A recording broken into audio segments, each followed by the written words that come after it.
Bonjour à tous, j'espère que vous allez tous très bien. On se retrouve dans cette nouvelle vidéo pour faire de la cuisine, ce qui est totalement logique étant donné que ma chaîne s'appelle Cuisine Ali. Voilà, donc si tu ne savais pas, tu es sur une chaîne de cuisine. Et aujourd'hui, on va faire une petite recette très simple, une crème au chocolat. Voilà, donc ça me fait rire parce que sur le bouquin que j'ai, c'est écrit bouillie au chocolat. Voilà, mais ça devrait faire une crème au chocolat. Alors je vous laisse avec les ingrédients. Pour ces crèmes, il vous faudra 1 litre de lait, du sucre, 20 g de beurre, du chocolat que j'ai coupé en morceaux et de la farine. Le détail est en barre d'infos. Première étape, vous allez prendre le lait et mettre une tasse de lait au frigo et le reste dans la casserole. Je vais faire bouillir le lait avec le chocolat, le sucre et un peu de sel. J'ai retransversé mon lait froid dans un bol tout simplement et je vais venir délayer la farine dedans petit à petit. Je mélange soigneusement jusqu'à qu'il n'y ait plus de grumeaux. J'ai d'un côté le lait délayé avec la farine et de l'autre le chocolat, lait, sucre, tout ce que j'ai bouilli. Je vais mettre une partie dans cette préparation. Je viens mélanger un peu le lait chaud avec le lait froid. Ce que je viens de mélanger, je vais venir le mettre avec le reste du chocolat dans la casserole.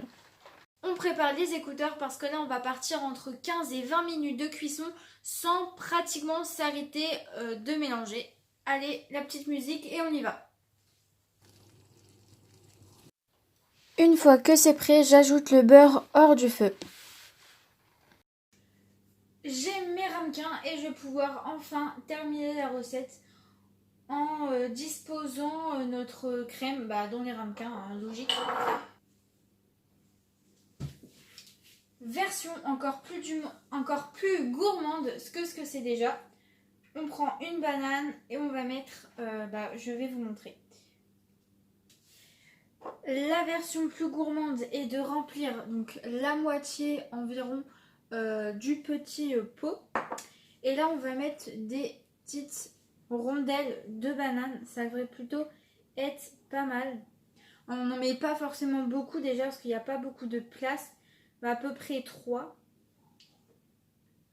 Et les rondelles ne doivent pas être hyper grosses non plus. Hein. Des petites assez fines, c'est plutôt pas mal. Je viens de me rendre compte que j'ai laissé mes écouteurs, ça sert à rien. C'est pas grave, tant pis. Et ensuite, on recouvre encore de crème. Vous pouvez aussi le laisser comme ça. Franchement, je trouve que ça fait joli. Je vais vous montrer. Je mettrai ici ce que ça donne. C'est plutôt sympa. Voilà le résultat, c'est plutôt pas mal et en plus c'est super bon. Mais je suis désolée, j'ai filmé cette séquence à l'envers. La recette est terminée, j'espère vraiment qu'elle vous aura plu. En tout cas, je peux vous dire franchement, c'est une recette qui est super bonne. C'est largement meilleure que celle que on achète ou même celle les préparations toutes faites. Largement meilleure, faite maison. Truc que je vous conseille. Je voudrais juste revenir sur 2 points pour la déco. Donc pour la déco de bananes ou autres fruits et le sucre glace. Surtout, donc la décoration, vous mettez-la à la dernière minute car les bananes, si vous les mettez en avance, elles vont noircir. Et le sucre glace, il va fondre. Ça paraît logique, mais voilà, je le précise parce que moi, c'est ce que j'ai fait avec les bananes. Et du coup, ça a noirci.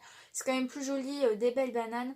Et je ne l'ai pas précisé, mais bien sûr, après, la crème, vous la mettez ensuite au frigo. À moins si vous l'aimez chaude ou tiède. Mais sinon, ça part au frigo.